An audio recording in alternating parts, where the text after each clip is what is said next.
గత కొద్ది రోజులుగా నా కుటుంబ సభ్యుల పేర్లను ప్రస్తావిస్తూ ఒక భూ వ్యవహారానికి సంబంధించి అనేక వార్తలు ప్రచారాలు జరుగుతున్నాయి. ఈ నేపథ్యంలో ప్రజలకు వాస్తవ పరిస్థితులను తెలియజేయడం నా బాధ్యతగా భావించి మీ ముందుకొచ్చాను.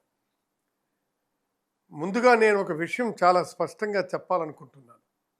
చట్టాన్ని గౌరవించే వ్యక్తిగా, ప్రజా జీవితంలో ఎన్నో సంవత్సరాలు పనిచేసిన వ్యక్తిగా నేను ఎప్పుడూ చట్టవిరుద్ధమైన పనిని ప్రోత్సహించలేదు. ప్రజల విశ్వాసమే నా బలం. ఆ విశ్వాసాన్ని దెబ్బతీసే విధంగా నేను కానీ, నా కుటుంబ సభ్యులు కానీ ఉద్దేశపూర్వకంగా వ్యవహరించే ప్రశ్నే లేదు. ప్రస్తుతం వివాదంలో ఉన్న స్థలాన్ని కొనుగోలు చేసే సమయంలో మేము ఎలాంటి అక్రమ మార్గాన్ని అనుసరించలేదు. మాకు భూమిని విక్రయిస్తామని చెప్పిన వ్యక్తుల ద్వారా డాక్యుమెంట్ రైటర్లు, మధ్యవర్తులు చూపించిన పత్రాలను పరిశీలించిన తర్వాతనే కొనుగోలు ప్రక్రియ జరిగింది. రిజిస్ట్రేషన్ సమయంలో సంబంధించిన పత్రాలన్నీ సబ్ రిజిస్ట్రార్ కార్యాలయంలో సమర్పించబడ్డాయి. అక్కడ చట్ట ప్రకారం పరిశీలన జరిగిన తర్వాత రిజిస్ట్రేషన్ పూర్తయింది. ఆ సమయంలో ఎలాంటి అభ్యంతరాలు లేదా లోపాలు ఉన్నాయని మాకు తెలియజేయలేదు. ఆ తర్వాత భూమిపై వివాదం ఉందని, యాజమాన్యానికి సంబంధించి అభ్యంతరాలు ఉన్నాయని తెలిసింది. వెంటనే మేము చట్టబద్ధమైన మార్గాన్ని ఎంచుకున్నాం. ఈ అంశం ఇప్పటికే సివిల్ కోర్టు పరిధిలో ఉంది. గత ఏడాదిన్నరగా న్యాయ ప్రక్రియ కొనసాగుతుంది. మేము న్యాయ వ్యవస్థను ఆశ్రయించాం. చట్టంపై పూర్తి విశ్వాసంతో ముందుకు వెళ్తున్నాం. ఇక్కడ నేను ఒక విషయం చెప్పాలనుకున్నాను. ఒకవేళ ఈ వ్యవహారంలో భూ యజమాని కూడా మోసపోయి ఉంటే నిజంగా బాధాకరం.